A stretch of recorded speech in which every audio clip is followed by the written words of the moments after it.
Izinkan saya untuk memulai paparan yang terkait dengan revitalisasi industri pertahanan PT Pindad melalui transformasi digital.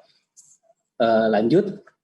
Nah, yang pertama kali ingin kami sampaikan adalah produk daripada Pindad ini hanya untuk memberikan gambaran saja kepada Bapak Ibu semuanya peserta seminar bahwa Pindad itu produknya sebetulnya dua, karena bukan apa-apa. Banyak orang yang mengenal Pindad hanya sebagai memproduksi produk-produk pertahanan keamanan, tetapi sebetulnya juga kita mempunyai lini yang disebut dengan membangun produk industrial. Tidak hanya membuat senjata, munisi, kendaraan tempur, tapi Pindad juga membuat berbagai macam alat berat seperti eskavator, peralatan pertanian, infrastruktur, serta bahan peledak. Nah, kalau kita tanya visi misinya adalah visi Pindad itu menjadi salah satu dari 100 perusahaan pertahanan global teratas pada tahun 2024 dengan menawarkan solusi dan produk berkualitas tinggi melalui inovasi dan kemitraan strategis. Nah, tentunya Pindad punya beberapa anak perusahaan, cucu perusahaan, dan beberapa perusahaan afiliasi. Nah, apalagi sekarang program yang ada di Kementerian BUMN di mana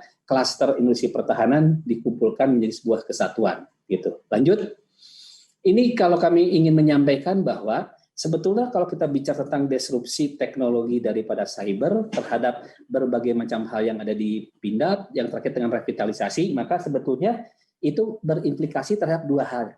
Yang pertama adalah hal-hal yang terkait dengan cyber atau disrupsi teknologi itu akan diimplementasikan pada produknya. Nah, produknya apa? Kalau kita lihat yang nomor 4 di bawah, yaitu kita akan mengembangkan C5ISR serta cyber defense untuk memperkuat portofolio produk Hankam. Nah, kalau misalkan Bapak dan Ibu menanyakan apa sih produk C5ISR-nya, bahwa ini sedang dalam tahap pembicaraan karena kami sedang mengumpulkan berbagai macam, sebetulnya mensinkronkan antara apa yang kami bisa dan kebutuhan yang ada daripada pengguna ini, karena terus terang bahwa C5ISR ini sangat luas cakupannya. Nah, terus yang berikutnya adalah bahwa disrupsi teknologi harus kita implementasikan pada saat kami membuat sebuah proses bisnis untuk membuat produk. Nah, di sini kami punya program untuk membuat 1 miliar munisi.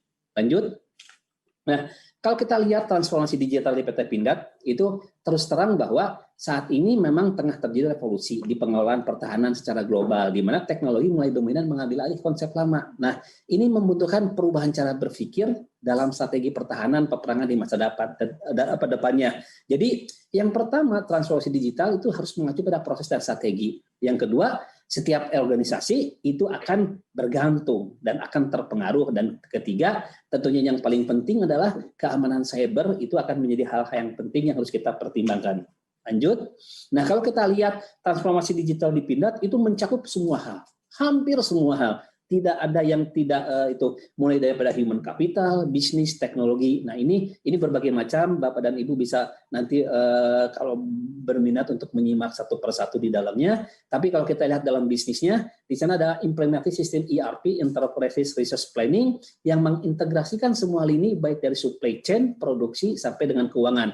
Ini sangat kental karena bukan apa-apa, tidak hanya proses produksi, tapi sistem informasi, networking, dan sebagainya terlibat di sana. Secara teknologi juga sama, di sana terjadi yang namanya otomatisasi proses data akuisisi pada sistem produksi yang terintegrasi dengan sistem ERP. Ini sangat dominan, dan berbagai macam hal lainnya. Tadi ada bicara yang namanya IoT, ada yang namanya AI, dan sebagainya. Ini terimplementasi dari bagaimana transformasi digital PT Pindad yang akan dilakukan. Lanjut. Gitu. Nah, ini tentunya kalau kita bicara yang namanya transformasi, kita akan bicara tentang sesuatu yang sudah kami lakukan, yang sedang kami lakukan, dan yang akan kami lakukan. Nah, kalau kita lihat bagaimana transformasi terkait dengan networknya, tentunya kita akan sangat kental bahwa kita saat ini punya 2 pabrik, satu di Bandung, satu lagi di Turen, dan satu lagi kantor perwakilan di Jakarta. Nah, bagaimana hubungan network antara berbagai macam lokasi ini sangat menentukan bagaimana proses bisnisnya akan kita lakukan. Termasuk juga bagaimana DRC-nya dijalankan, bagaimana data centernya dibentuk, gitu aja, dan sebagainya. Bagaimana kalau nanti ada yang namanya serangan cyber dan sebagainya. Ini yang menjadikan kita mengerjakan semuanya. Lanjut.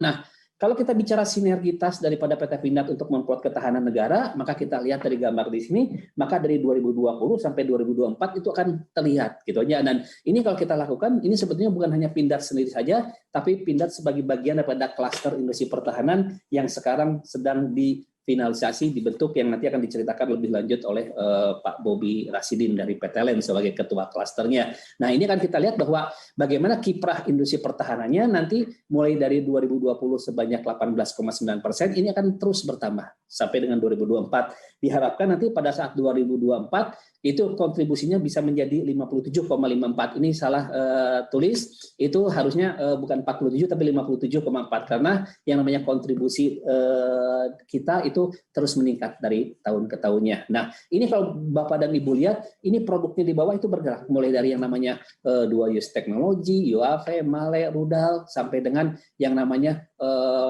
program Litbang Cluster ini sedang kita formulasikan, sedang kita lakukan. Nah, salah satu contoh yang kita lanjutkan adalah next, bagaimana pada saat Pindad untuk Rampur sebagai lead integratornya, gitu aja, maka kita melibatkan berbagai macam stakeholder di sini, gitu aja. Di sini berbagai macam industri ikut, gitu ya. Tidak hanya Pindad, tapi juga melibatkan industri dalam negeri dan luar negeri, gitu. Di sana ada PTLN, ada PTKS, ada PT Barata, ada Harip, ada berbagai macam, gitu aja. Ini yang kita libatkan. Nah, di sisi lain juga kalau kita lihat bahwa PTLN pada saat program Rampur, maka PTLN sebagai tier 2-nya gitu. Dan Pindad tidak selamanya tier 1, karena dalam program yang lain pun juga Pindad bisa menjadi tier 2. Sebagai satu contohnya adalah untuk program rudal itu Pindad menjadi tier 2-nya, karena tier 1-nya adalah TDI. Dan ini kita bertahap. Nah, ini kita mesti membangun sesuatu yang sifatnya tadi yang sebagai dengan keamanan. Kita pernah bicara tentang yang namanya Battle Management System. Battle Management System dikembangkan oleh PT Harif, gitu aja. Kita sebelum PT Harif bisa mengembangkan, kita menggunakan produk dari luar negeri,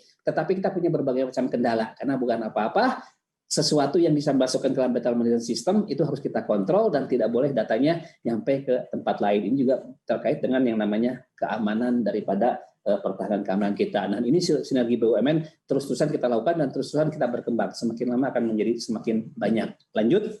Nah, bagaimana Pindad menuju yang namanya adalah industri 4.0? Ini yang kita tunjukkan bagaimana pengaruh daripada disrupsi teknologi, cyber, dan lainnya terhadap bagaimana kita memproses produk-produk yang kita buat. Dan ini adalah sebuah proses yang disebut dengan digitalisasi daripada mesin produksi, di mana yang namanya lini munisi kita dalam rangka kita memproduksi 1 miliar munisi per tahun atau memenuhi pesanan dari TNI sebanyak 4 miliar munisi selama sampai 2024, maka kita melakukan berbagai macam transformasi di lini munisi kita di Turen. Dan ini salah satunya adalah kita melengkapi dengan berbagai macam mesin, kita menambah lini, tetapi semuanya harus dalam sebuah konsep, ada yang disebut dengan relay out-nya, ada otomatisasinya, dan ada integrasi dengan ERP dan FMS. FMS yang dimaksud di sini adalah yang disebut dengan Factory Monitoring System. Jadi ini satu hal yang terkait, karena bukan apa-apa, proses produksi berubah secara total karena tidak hanya dilakukan secara manual oleh orang per orang,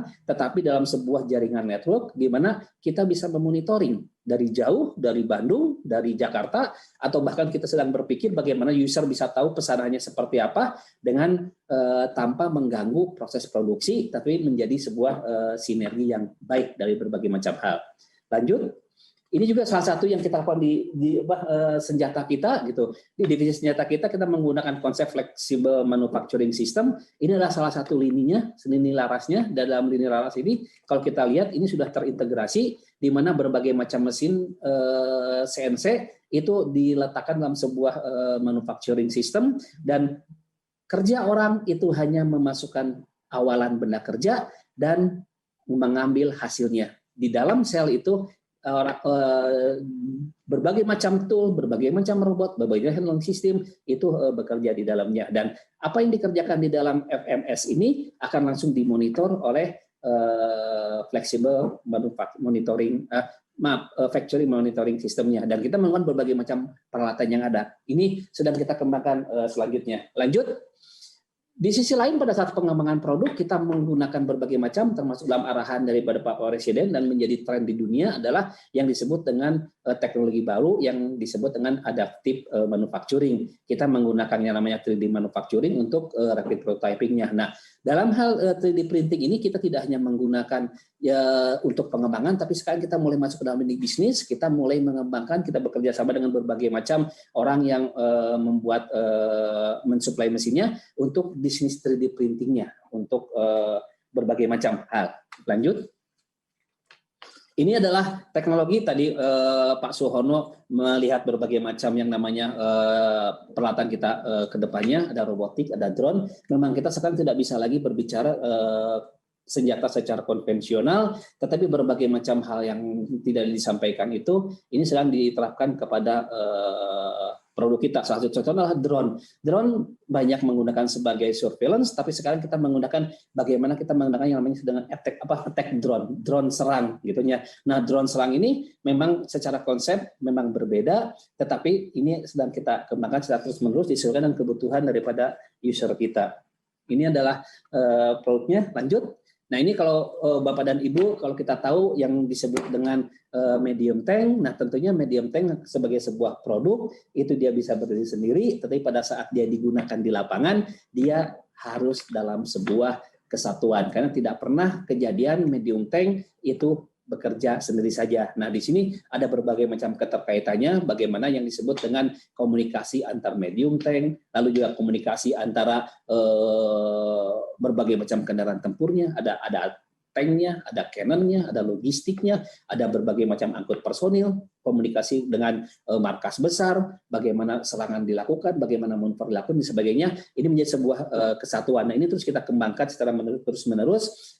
Setelah medium tank ini kita punyai. Lanjut. Nah, ini kalau kita lihat bagaimana Pindad di dalam cyber security, ya kita lihat bahwa apa yang dilakukan oleh Pindad itu sebetulnya untuk cyber security secara bicara konsepnya gampang, sederhana, yaitu kita bicara tentang yang namanya prepare, prevent, dan respond, yaitu memahami bagaimana resiko cyber, bagaimana proteksi informasi dan IT dilakukan, bagaimana mengendalikan konsekuensi dari serangan. Ini semuanya adalah satu paket dalam rangka kita bisa menggunakan, memaksimalkan fungsi cyber di dalam proses bisnis yang ada di PT Pindad. Lanjut, ini kami sedang membuat yang namanya SOC yang disebut dengan Security Operation Center. Kami sedang berbicara dengan berbagai pihak terkait bagaimana kebutuhan dari salah satu user kami untuk membangun yang disebut dengan SOC ini. Ini sedang dalam tahap pengembangan, sedang dielaborasi secara detail. Mungkin kami tidak bisa bicara terlalu detail dalam hal ini karena masih dalam proses. Mudah-mudahan dalam waktu 1 atau 2 tahun ke depan kita sudah terlihat implementasinya gitu. Lanjut.